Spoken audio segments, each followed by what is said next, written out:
Hi అండి. చేపల పులుసు ఇలా ట్రై చేసి చూడండి. ఒక్క మెతుకు కూడా వదలరు. ముందుగా చింతపండు, టమోటా, సాల్ట్ వేసి వాటర్లో సోక్ చేసుకుందామండి. దాని తర్వాత చింతపండు పులుసుని తీసుకోవాలి. కొంచెం చిక్కగా ఉండాలి.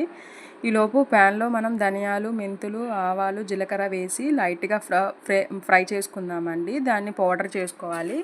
దాని తర్వాత ప్యాన్లో ఆయిల్ వేసి ఆవాలు, జీలకర్ర, ఆనియన్స్ వేసి ఫ్రై చేసుకుందామండి.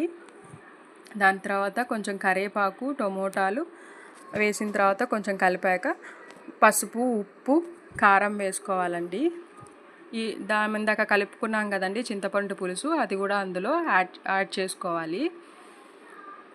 ఆ పులుసు కొంచెం వేసాక కొంచెం బాగా కలబెట్టేసేసి మూత పెట్టేసి ఒక 10 మినిట్స్ కానీ మేము కుక్ చేసాము అంటే పచ్చివాసన అంతా పోతుంది. దాని తర్వాత మనం ఇందాక ఫైన్ చేసుకున్నాం కదా ఫిష్ ఫ్రై పౌడర్ ఉంది కదా, అది వేసేసుకొని మళ్ళీ ఒక 5 మినిట్స్ కుక్ చేసుకున్నాక ఈ చేపలు ఉన్నాయి కదా మన దగ్గర, ఆ చేపలన్నీ అందులో వేసేసి మళ్ళీ మూత పెట్టాలండి.